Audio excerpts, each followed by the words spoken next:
Hello again, folks. Have a look at this rather smart looking, I think, 1992 French number 4 set forklift truck. Quite nice, not without its little niggles of course, but it's an odd model really. You sometimes get models you think, well, that's never going to work, and then rarely you get a model, especially with some of the older stuff I suppose, where you think, oh, that looks really good, but it doesn't work. This one you think, again, it doesn't work, and it's a little bit odd. I'll explain why it's a little bit odd, but it works a treat, or it did before I put the camera on. So it's a 6-hour build, which I did enjoy the build, so it didn't seem like that, but yeah, 6-hour build, and there was one glaring error with the thing, and I must admit I thought, no way is it going to work, but it does. You've got a working fork lift that goes up and down, and you've got steering at the rear like any forklift. There's no steering from the steering wheel, you just move it, the wheels at the back, just turn them at the back. The downside to those wheels is the axles are only really just long enough, and they're held on by plastic spring clips, and of course they can come off. The worst thing for it for me really has got to be the battery box set up on this era. Wires everywhere, and you then tend to build the boxes up yourself, really put the contacts in. Although some of this was done, I had to make a new link wire to link the two battery boxes, and I've added a few extra bolts. You may be able to see, you'll probably see later on when I get closer in. These two here have been changed, well, added to, purely because I've used some of the bolts to hold the plugs on the battery box, or both battery boxes, and you wouldn't normally do that, not for this model anyway. It doesn't show you to do that. Niggles wise, well, yeah, I suppose there's always a niggle here and there, but the rear wheels are probably one of the niggly things, most niggly things. Towards the end, putting the battery boxes on, and you do secure the plug at the back on top of it, which I'll show in a bit. It's very awkward to do once the body's on, and there ain't a lot really. There's a couple of longer bolts that you use, and it doesn't tell you what length they are to use. It's a little bit crammed on the instructions because it's a little bit more involved when you get to this size, but take your time, it's alright. The zinc is generally good. I mean, it is a 24-year-old set or so. It's a little grubby, but it really just needs a bit of a polish. Well, I didn't bother doing it. It was good enough. I did find that some of the stages, especially to do with the chassis, there's a bit too much going on in the stages for that. Whereas majority of the stages in the latest and the last couple of years, I suppose, instructions, there's very little going on, and in some cases you could put a little bit more in. This was the opposite, but not for all of it. Having said that, the chassis is quite a neat construction, and it comes together quite well. You can't see it now because the body's on, but underneath we've got a 57 tooth gear being driven by a worm gear, and the boss and the grub screw are very close to the end or the side of a flange plate.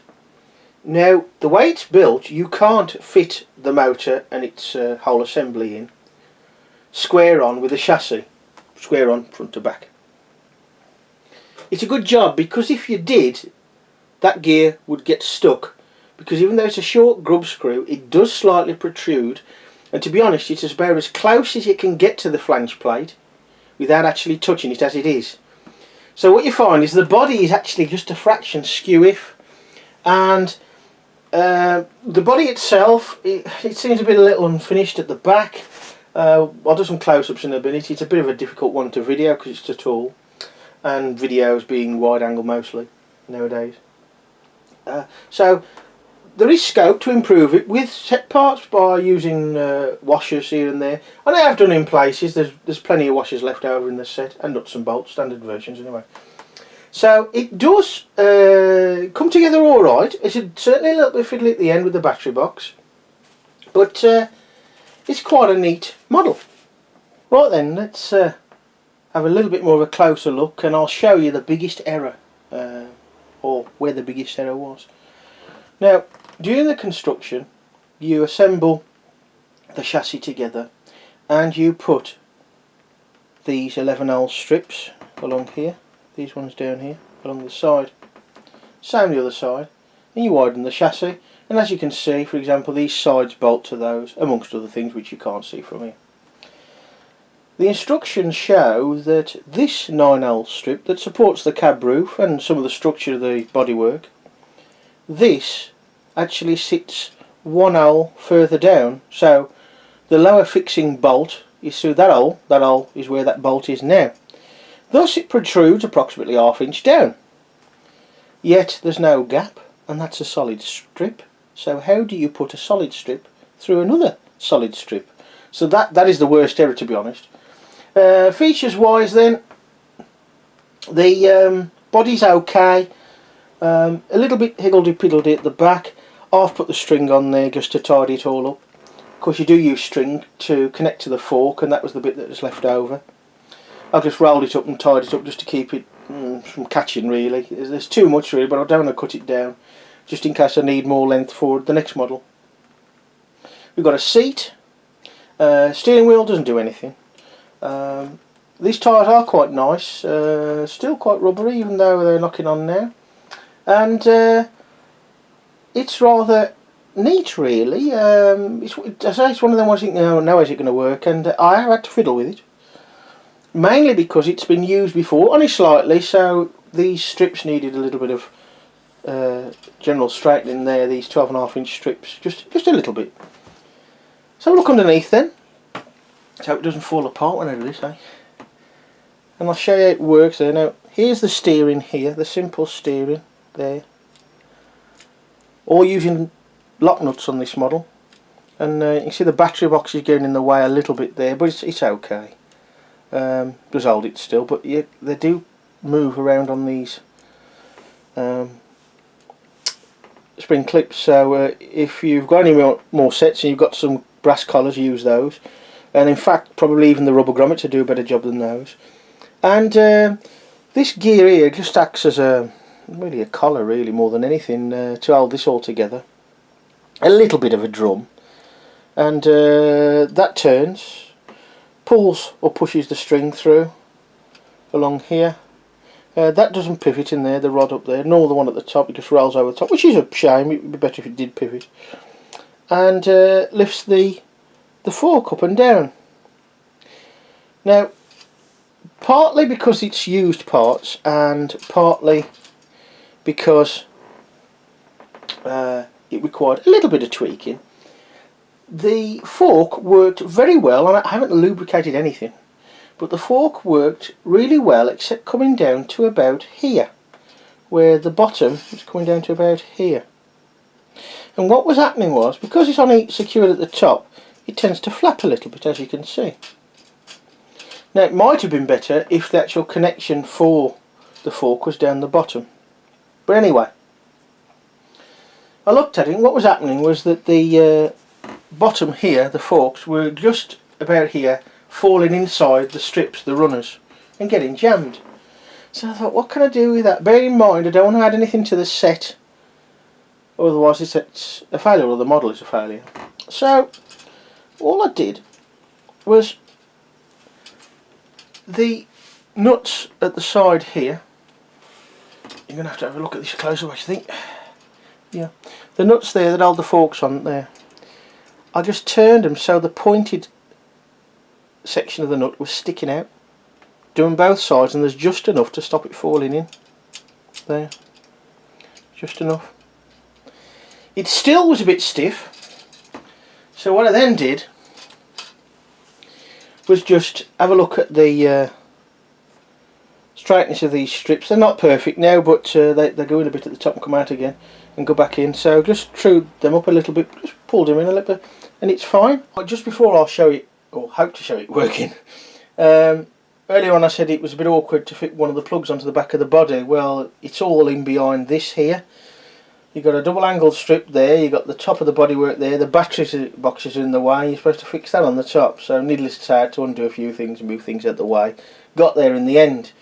Now this is your switch, that's an off switch certainly, but it's also a reversing switch Inside there's two contacts. It's held together by a bolt with a spring on, a compression spring. Today you'd use a nylock nut, I suppose. Works quite well, does the job. Doing the wires is a pain to fit, because what I found was if I did them too short and too stubby, either the insulation got in the way or the amount of copper through the hole was just a bit too thick. So it's very much trial and error. That's why they're hanging out a bit at the back now. And because of that, you can't slot the plugs over. So a bit of trial and error there. So that's your reverser, on, off and reverser. But of course it's on a drum, so when you go one way, when you're going down, you can keep it on, it will go back up. This is your main power switch down here. So we'll switch that on. And that should be it.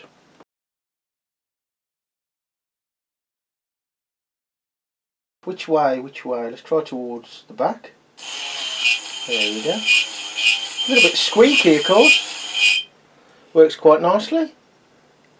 Hopefully it goes all the way. Yeah, and doesn't jam. Yeah, could do with a bit of lube. Back down again.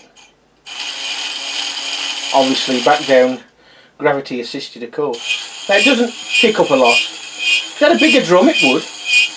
And maybe that's something to look at. So I'm quite surprised it works as well as it did, even to start with. I think we ought to try a loud. Now it won't pick up my phone. It's too heavy. Not that it's a very heavy phone. See what, I've got. This is a card reader. Where is my phone? It's not much different from my phone. Well, it's about 2/3 the size. It's probably about half the weight of the phone. Let's try that.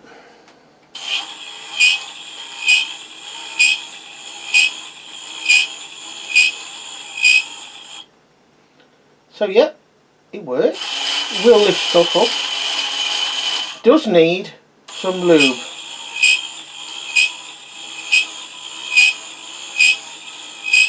In fact, I'm watching it now. I can see the bodywork moving.